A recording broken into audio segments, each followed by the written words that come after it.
धन्यवाद।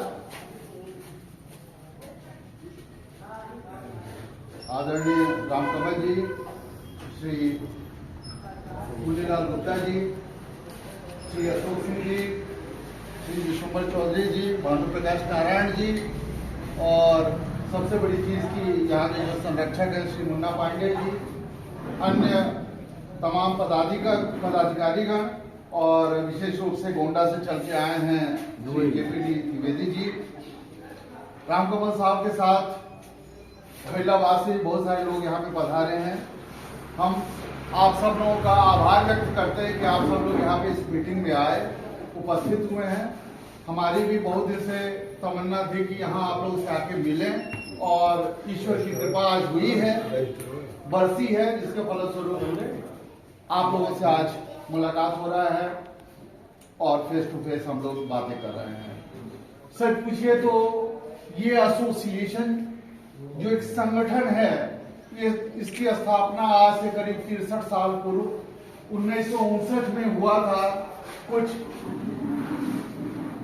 Serving employees थे जो रिटायरमेंट के करीब थे, वो लोग सीओपीएस ऑफिस के वो लोग आपस में बैठ के लगे चर्चा करके कि कल को जब हम रिटायर हो जाएंगे, हमारा ये ऑफिस का जो समाज है ये हमसे दूर छूट के चला जाएगा, यहाँ हम आ नहीं पाएंगे। उस समय हम आपस में अपने सुख दुख को किससे शेयर करेंगे, किससे बातचीत करेंगे, उनके मन में ये विचार आया और फिर उन लोगों ने तय किया कि नहीं, ऐसा करते हैं कि हम लोग एक रिटायर्ड पेंशनर्स एसोसिएशन बनाते हैं। ये विचार उत्पन्न हुआ और धीरे धीरे करके उन लोगों ने क्या किया कि एक संगठन बनाया। उस संगठन का धीरे धीरे विस्तार होता चला गया।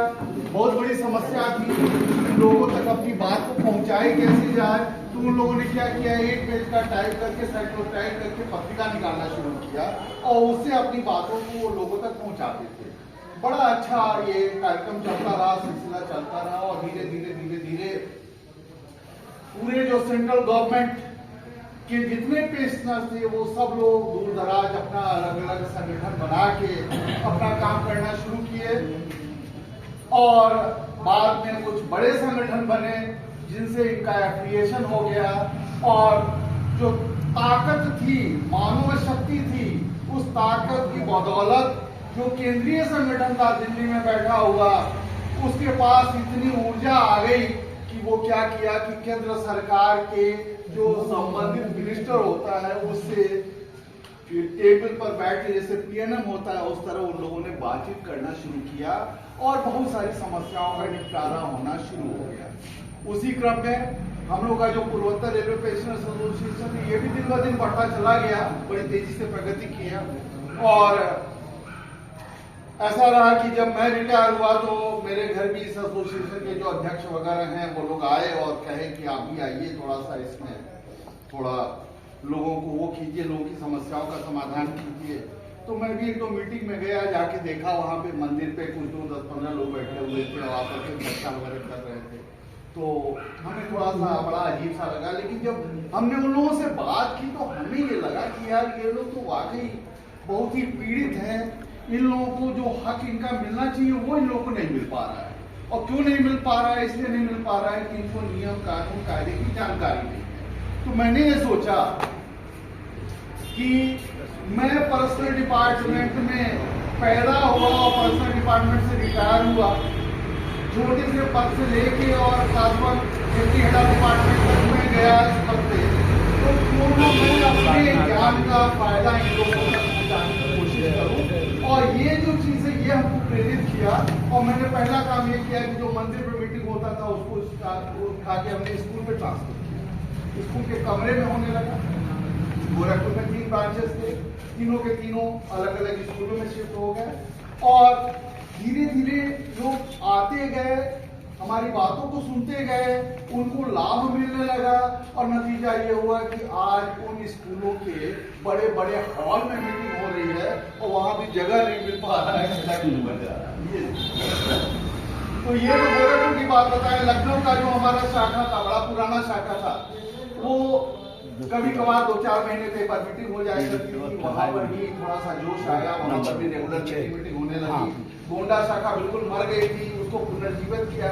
इस तरह होते होते आज के डेट में करीब 20 शाखाएं चल रही हैं और हर जगह स्थिति जो है बड़ी तेजी से मेंबरशिप बढ़ रहा है। तो देखिए ये क्यों हो रहा है, इसके पीछे कारण है हम लोग ट्रेड यूनियन नहीं चला रहे। पहली चीज, अभी आप लोग नारा लगा रहे थे, हमें तो अच्छा नहीं लगा क्योंकि हम लोग इस एसोसिएशन में व्यक्ति का नाम लेके कोई जिंदाबाद वगैरह नहीं करना चाहते। यहाँ पर क्या है, यहाँ पर एक ही फंडा है, एक ही सिद्धांत है, वो है कर भला तो हो, कर भला तो हो। क्यों? क्योंकि हम लोग जो है यहाँ पर 60 के पार वाले, और 60 के पार वाले होने का मतलब क्या है कि हम लोग ने अपनी जो असली जो जिंदगी थी युवावस्था की, उसको तो हम गुजार चुके। अब हम लोग को क्या करना है, जैसे होता है ना कि कोई आदमी कहीं ट्रांसफर होने वाला होता है तो क्या करता है, अपना चार्ज रिपोर्ट तैयार कर रहा है। तो एक तरह से हम लोग भी कम से कम उस लाइन में तो लगे हुए, कोई आदमी अजय अमर तो होके आए नहीं, सबको आइए। तो जब ऊपर जाना है उस लाइन में लगे हुए हैं तो हम लोगों को भी थोड़ा अपना होमवर्क करना चाहिए। सही कह रहा हूँ या गलत कह रहा हूँ? होमवर्क क्या होता है? होमवर्क ये होता है कि आज हमारी काया से, हमारे दिमाग से, हमारे मुंह से, हमारी वाणी से अगर किसी का भला हो जाए तो क्या होगा, ऊपर महाराज के रजिस्टर में नाम हमारा हो जाए कि भाई इसने भला किया। सही है गलत है? हम सब लोगों को इसी फंडा पे काम करना है, कर भला। हम किसी को कोई चीज भले का चीज बता दें, किसी की थोड़ी मदद कर दें, कुछ नहीं। तो कोई अगर पीड़ित है, कोई दुखी है, तो थोड़े देर के लिए उसके पास बैठ के सिर्फ उसकी पीड़ा तो सुन लें, तो जानते क्या होता है, आधा दर्द तो वैसे ही दूर हो जाता है। सही कह रहे हो या गलत कह रहे हो? और दोस्तों यही इस एसोसिएशन का उद्देश्य है, यही इस एसोसिएशन का उद्देश्य है, इसके अलावा और कुछ नहीं। हमें क्या करना है, हमें लोगों की पीड़ा को शेयर करना है, उसको सुनना है, उसको दूर करने का प्रयास करना है, और जो अपने जूते में है वो उसकी मदद करे। और जब हम पीड़ा को सुनते हैं तो जाहिर सी बात, उसकी खुशी अगर कुछ होती है तो उस खुशी में भी वो हमको शरीक करता है। सही है? और इस तरह क्या होता है, एक बहुत बड़े परिवार की संरचना होती है, एक बहुत बड़ा परिवार तैयार हो जाता है, और वही परिवार है हमारा पेंशनर परिवार। हमारी बिरादरी सिर्फ एक है और वो है पेंशनर बिरादरी। ठीक है? हमारा धर्म क्या है, सिर्फ एक है, वो है एक दूसरे की मदद करना, इसके अलावा और कुछ नहीं। अब सवाल ये उठता है, पीड़ा तो हम सुन लेंगे, लेकिन मदद कैसे? ये अपने आप में बहुत बड़ा चीज है, बहुत बड़ा पहलू है, और इसके लिए क्या हम लोग करते हैं उसके बारे में हम आप लोग बताना चाहेंगे। देखिए कोई बहुत बड़ी चीज नहीं है, चीज ये है जिसके पास जो हुनर है, जिसके पास जो हुनर है, उस हुनर से आप अगर दूसरे को फायदा पहुंचाते हैं तो आपका वो हुनर जो है वो सार्थक है। अगर फायदा किसी को नहीं पहुंचाते तो वो हुनर आपका निरर्थक है। ठीक है? मुझे अगर एस्टेब्लिशमेंट का ज्ञान है, नियम कानून का जानकारी है, और आपको जानकारी नहीं है, अगर हम इस जानकारी को आपसे शेयर करते हैं और आपका फायदा हो जाता है तो क्या हुआ, मदद होगी। हो गई कि नहीं हो गई? अभी भाई साहब बैठे हुए थे और वो आए हैं ना गोंडा से, पंडित जी, अरे नहीं पंडित जी, आपके साथ लोको इंस्पेक्टर साहब, ये क्या शुभ नाम है आपका? रमाशंकर पांडे जी, बैठिए, लोको इंस्पेक्टर। तो अब आप लोग आए हुए थे, मैंने पांडे से पूछा कि अच्छा ये बताइए कि आप ड्राइवर के पद से रिटायर हुए, एक्सीडेंट फ्री सर्विस अवार्ड जानते हैं? कह लगे क्या होता है, नहीं जानते। आपसे पूछा कि आपको ये मिला है? कह लगे नहीं मिला। तो मैंने कहा ऐसा है कि आपको 60 दिन का बेसिक पे प्लस ग्रेड पे मिल जाए, आपको 90 दिन का बेसिक पे प्लस ग्रेड पे मिल जाए तो अच्छा लगेगा? कह रहे साहब बहुत अच्छा लगेगा। अच्छा लगेगा, अब मिलेगा तो कुछ दे दीजिएगा। अब 60 दिन का मतलब क्या हुआ, इनकी बेसिक पे रिटायरमेंट के टाइम में कितनी देर? 70,000। तो 70,000 का अगर दुगना कर दीजिए तो कितना हो गया भैया? 1,40,000। अब बताइए, हमसे इनसे मुलाकात हुई, तरह से 1,40,000 का हिसाब किताब। सही है कि नहीं है? ऐसे ही पांडे जी का है, उनका भी इसी के आसपास रहा होगा, हम समझते हैं उनका भी 1.5 लाख का हिसाब किताब बन गया। ऐसे ही हमारी गोरखपुर की एक ब्रांच है, उसको जडेपुर ब्रांच कहते हैं। उस ब्रांच में ये स्थिति है कि कोनो आदमी ऐसा नहीं है जिसको 1 लाख, 1.5 लाख, 2 लाख ना मिला हो। बहुतों को डूबा हुआ पैसा जिसके बारे में उनको जानकारी नहीं थी, उसको हमने खोज के निकाल के उसको दिया। ये तो एक पहलू रहा। आप लोगों में से बहुत सारे लोग ऐसे होंगे जिनका रिटायरमेंट के मंथ में जो आपका बोनस होगा 2 महीने के 4 महीने का वो छूट जाता नहीं। सही कह रहा हूँ गलत कह रहा हूँ? बहुत सारे ऐसे लोग होंगे जो रिटायरमेंट के टाइम में जब रिटायर होने लगे पता लगा 2 लाख रुपए काट होता है, ऐसा नहीं होता है। बहुत सारे ऐसे लोग होंगे जिन जब बैंक में जाते हैं तो बैंक वाला आपको क्या करता है कि हर महीने जो चीज मिलना चाहिए 15 साल पूरा हो गया है, ये स्टोर हो जाना कम्यूटेशन, वो बैंक नहीं रिस्टोर करता है ना। बहुत सारे ऐसे लोग होंगे जो 80 साल के हो जाते हैं, पता लगा 20% बढ़ना चाहिए वो नहीं बढ़ता है ना। बहुत सारे ऐसे लोग होंगे जो हॉस्पिटल में इमरजेंसी में जाते होंगे, प्राइवेट इलाज कराते होंगे, बदले में रेलवे से जो रिम्बर्समेंट मिलना चाहिए वो नहीं मिलता। बहुत सारे लोग ऐसे होंगे जो जानकारी के अभाव में अच्छे हॉस्पिटल में इलाज नहीं करा पाते हैं। मान लीजिए 10 लाख का 15 लाख का खर्चा है तो वो बेचारे नहीं अफोर्ड कर पाते हैं और नतीजा होता है कि उनके साथ कुछ अलग हो जाता है। लेकिन अगर उसका नॉलेज है किसी को और वो आपको गाइड करने के लिए तैयार है, आपने इमरजेंसी में फोन किया, मैं आपको बता रहा हूँ कि आप फला जगह जाइए और अगर आप दिक्कत है तो आप हमको बताइए और मैं वो उसमें मदद करता हूँ और आपका भला हो जाता है, जान भी बच जाती है, पैसा भी बच जाता है। अगर कुछ पैसा लगा तो वापस मिल जाता है, तो सही है कि गलत है? ये बताइए कि यहाँ जो लोग बैठे हुए हैं, क्या कोई आदमी इस चीज की गारंटी ले सकता है? क्या कोई आदमी, जरा सुनिएगा प्लीज, गौर फरमाइए भैया का जरा ध्यान दीजिएगा। क्या यहाँ पर बैठा हुआ कोई एक आदमी इस चीज की गारंटी ले सकता है कि वो कभी बीमार नहीं पड़ेगा या उसके ऊपर कभी मुसीबत नहीं आ सकती है? कोई आदमी पता नहीं कब किसको हार्ट अटैक आ जाए, कब पता नहीं कब किसको कौन सी प्रॉब्लम हो जाए, कोई ठिकाना नहीं है।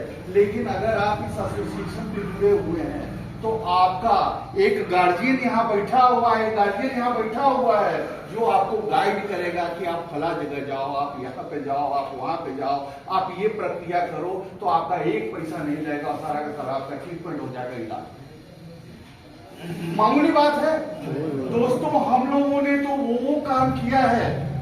एक छोटा सा एग्जाम्पल बताता हूँ। हमारे एक मित्र हैं जो आरपीएफ के बहुत बड़े चीफ कमांडेंट, पिछले बार आए हुए थे ना। उनके ससुर का यह हाल था कि वो गए दिल्ली में अपने बेटे के पास, अचानक हार्ट अटैक हुआ और जब उनको हार्ट अटैक हुआ तो उन्होंने अपने दामाद को फोन किया, दामाद ने हमको किया कि अब क्या किया जाए। हमने कहा उनको बोलिए मेदांता चले जाएंगे। मेदांता हॉस्पिटल गए, उसके बाद हमने कहा कि ऐसे ऐसे उनको कहिए व्हाट्सएप करने के लिए। वो व्हाट्सएप उन्होंने किया।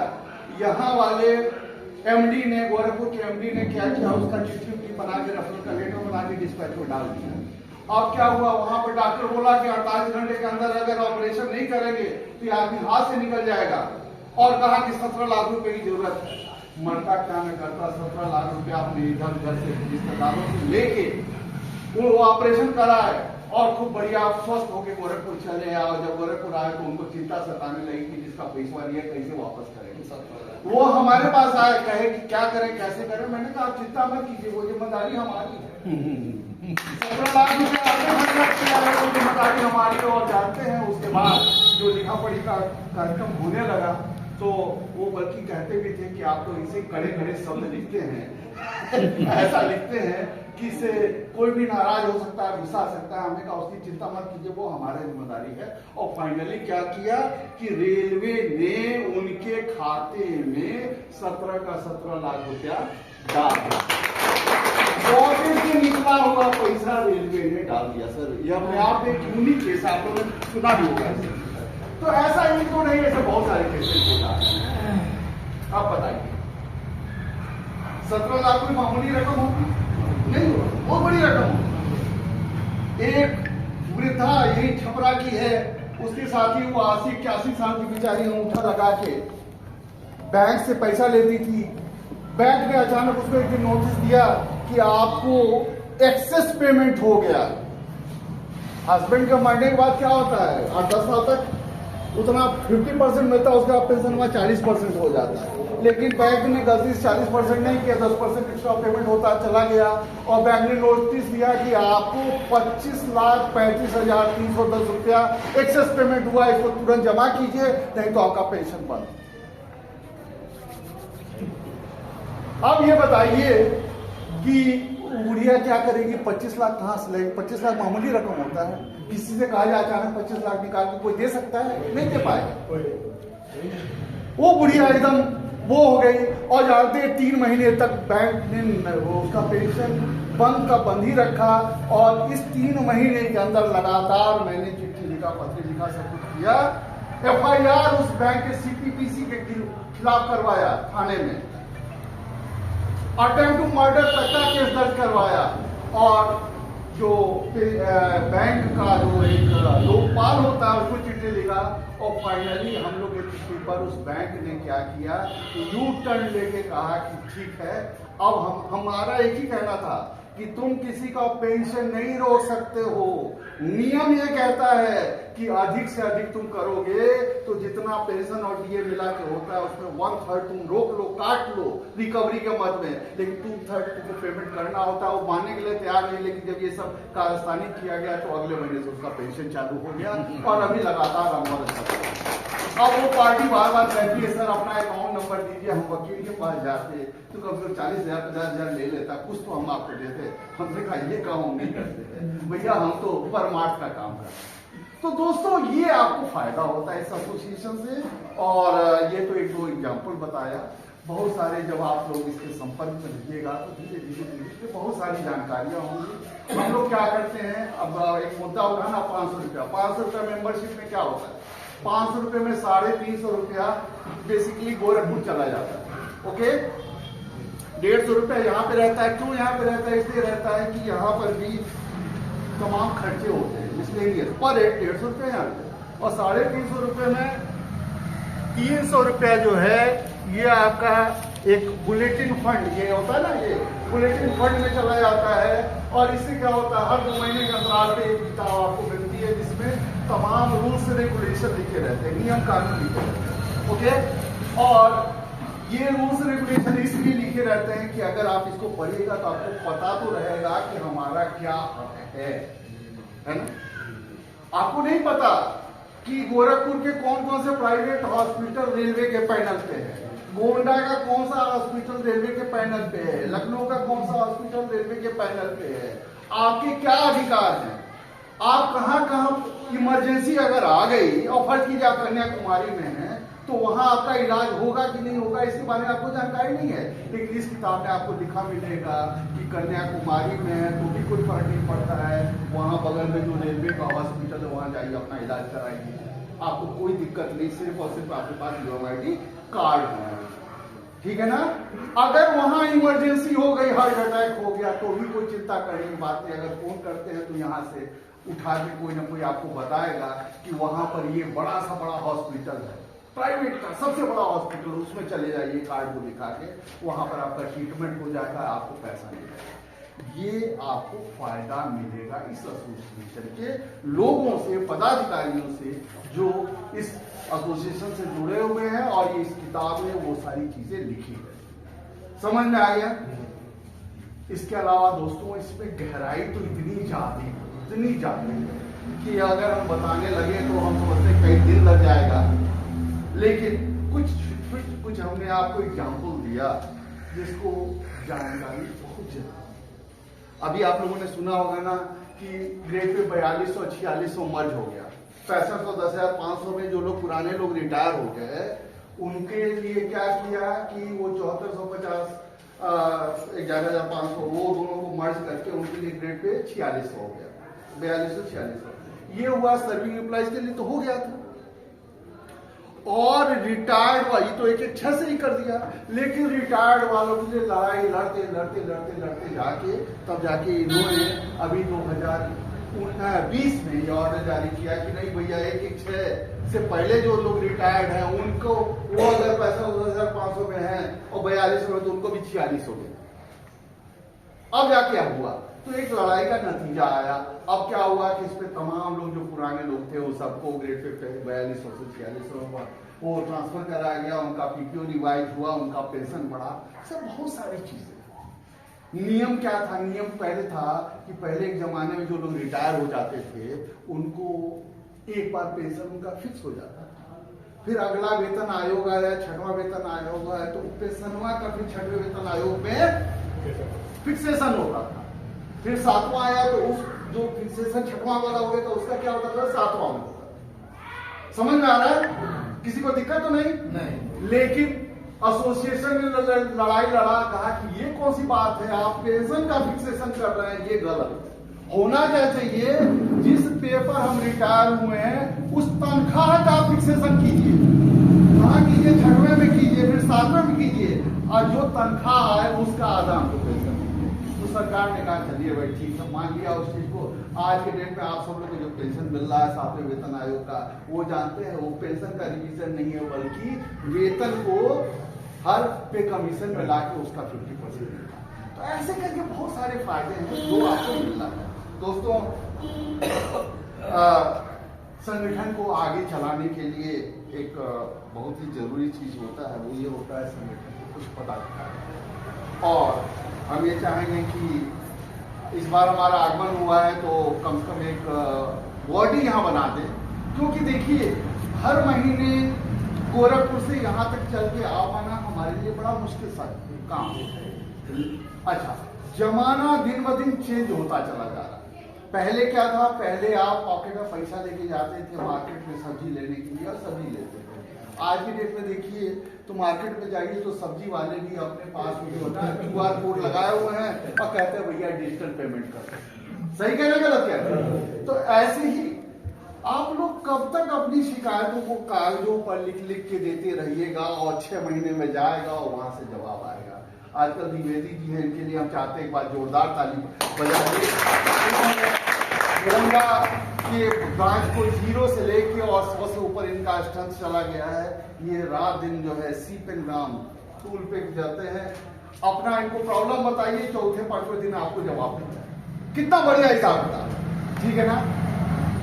आज की डेट में मेडिकल में क्या है, एक HMIS हम लोग रास्ते में आ रहे थे तो चर्चा हो रही थी, हॉस्पिटल मैनेजमेंट इंफॉर्मेशन सिस्टम करके ऐप आया हुआ है। उस ऐप में क्या होगा? उस ऐप के माध्यम से जब डॉक्टर दवा लिखता है तो उसी पे लिखता है और वो सीधे कंप्यूटर पे किसके पास चला जाता है? कंपाउंडर पास चला जाता है। कंपाउंडर आपको दवा दे देगा। अब वो सही दवा दे रहा है या गलत दवा दे रहा है, डॉक्टर ने क्या लिखा ये आपको नहीं पता चल पाता, लेकिन उस ऐप के माध्यम से आपको पता चल सकता है। अब तो ये ऐप की जानकारी, डिजिटल ये जानकारी जरूरी है। सब लोग तो नहीं कर सकते हैं, लेकिन कुछ लोग तो कर सकते हैं। और सब लोग क्यों नहीं कर सकते हैं? अगर आप लोग के बीच का कोई आदमी ये सब जानने वाला हो जाएगा तो धीरे धीरे लोगों को समझाएगा तो धीरे धीरे ये फैलता चला जाएगा। और यही चीज एग्जैक्टली यही हुआ है। आज के डेट में 20 हमारे ब्रांचेज हैं। अभी बस्ती को छोड़ दिए, बस्ती को माइनस कीजिए तो द्विवेदी जी देखिए गोंडा के हैं, सर जी खैलाबाद के हैं, ऐसे करके पता लगा साहब वो छपरा का है, बनारस का है, काशीपुर है, कहाँ सब लोगों को खाली यही सीप एंड ग्राम, RTI, HMIS फलाना ठिकाना ऐसा करते करते करते करते सब लोग को धीरे धीरे कर दिया। आप सब लोग जो है खुशहाल है। 98%। अभी आप गए थे ना सर, आप अभी तो गए थे वहां के सेक्रेटरी ने कहा साहब 98% हमारे यहाँ का बीमा खत्म हो चुका है। जबकि छपरा में जब हम लोग ने ब्रांच को खोला था तो इतनी समस्या थी साहब, हमारा ये नहीं मिला, हमारा वो नहीं मिला, हमारा प्रोसेसन गलती है, हमारा ये इस तरह करके था। आज की डेट में कोई हम पूछते हैं अभी कुछ है तो नहीं, कुछ नहीं, कोई है नहीं कंप्लेन करने वाला। तो ऐसे करके धीरे धीरे होगा बड़ी तेजी से।